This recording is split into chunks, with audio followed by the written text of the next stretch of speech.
Simon, you were well in that at three-quarter time. What went wrong in the last quarter? Obviously we thought first three quarters we played a pretty good style of footy, pretty good brand of footy, and clearly the last quarter, we got beaten in contests, we got beaten in where you want the ball in the territory game, and they were just a bit more efficient in that space going inside 50, and they took their opportunities, and it's credit to them. They started to get some real dominance in territory game basically, and that was the part of the game that we had a fair bit of control in for most of the day. But when they got their territory the way that they needed it, they were able to maximise it. How did you assess that third quarter? Because you had a lot of chances where you didn't quite capitalise. Yeah, look, I thought that was a bit of the story of the day, really. From an inefficiency perspective, it wasn't just entry. I thought we had our chances to hit scoreboard through shots. When we had our dominance in the second quarter, we kicked 2 goals, 7, missed some shots that we'd normally take. So I think there was some inefficiency when we had that dominance to put that real scoreboard pressure on the Hawks, and that's why when you get to three-quarter time, the scores are sitting pretty much square. So as I said, that's the game. We had that dominance for a fair bit of the game and weren't quite able to maximise our opportunities. And when Hawthorn got their dominance, they were able to hit the scoreboard a lot better than us. What's your message to the players? Do you talk about the three quarters where you had sort of control of the game, or do you focus on the last quarter and sort of gets one-way traffic? Yeah, look, certainly the team we're playing against, clearly there's a lot of positivity around the first three quarters. That's as good a footy as we've probably played for the majority of the year. And I think our supporters would come to the MCG, they saw pressure, they saw intent, they saw a great ability to play a really highly competitive style of play. And then in that last quarter, we'll address that as well. And I think we need to separate it, because the three quarters were incredibly positive and we'll take a lot with us in that space.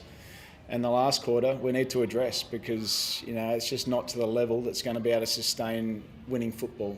We need to be able to do it for longer and keep that quality high for longer. And we've got a lot of young players that played today that are still learning a lot about the game.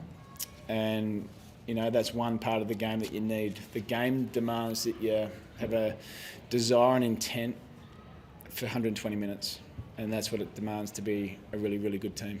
Was that drop off in the last quarter through, I guess, young players not being able to run the distance, or was the senior players not pulling their weight when the games?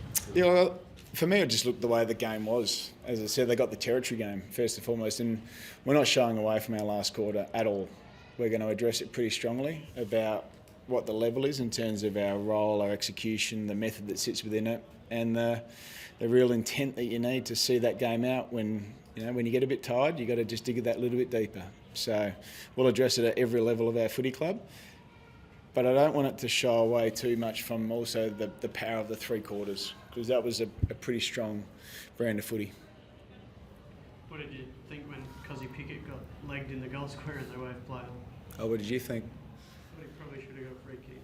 Yeah, that's the game. Sometimes things get missed. That's okay. It's like us missing our set shots.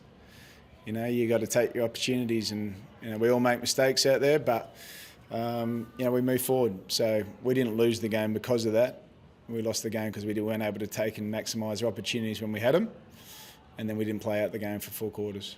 Have you got an issue with the standard of umpiring at the moment? A lot of coaches have spoken about it. There seemed to be not just that Cozzy Pickett incident, but a few incidents today that were glaring.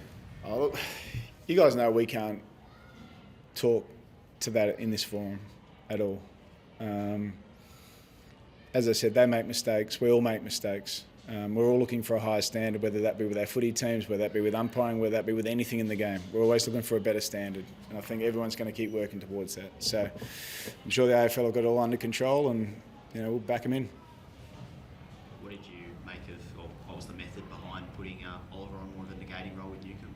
Yeah, look, obviously had Viney set for Newcombe earlier in the week, and then Thursday, Viney pulled out, so we had to shift there, and Clayton, we thought it'd be a great opportunity to give him a role when Newcombe would be around the ball, and I thought Clayton did a great job. Newcombe's been in great form. He's a high quality player. Clayton's coming back into some form, and this gave him a real focus and what he could do for the team. And it is about ultimately what you do for the team, and I thought today he was outstanding. Is that a role he could continue in team going forward? Oh, it's certainly something we'll look at.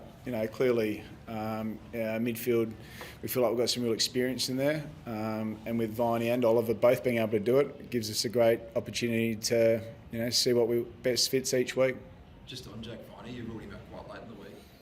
Will he be available for Brisbane? Will he clear the protocols in time? How did the concussion come about? Yeah, look, it's an unusual one.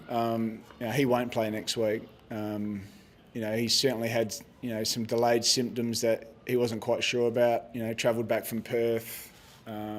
Just felt a bit tired, which is probably standard protocol after travelling back. And then, Thursday he just didn't feel right at training, and that was when the decision was made to have a scat, get some more information, and didn't pass his test. So he goes into the protocols at that point, and he'll miss next week as well. So a bit of an unusual one from a concussion perspective, but you just don't take any risk in this space, and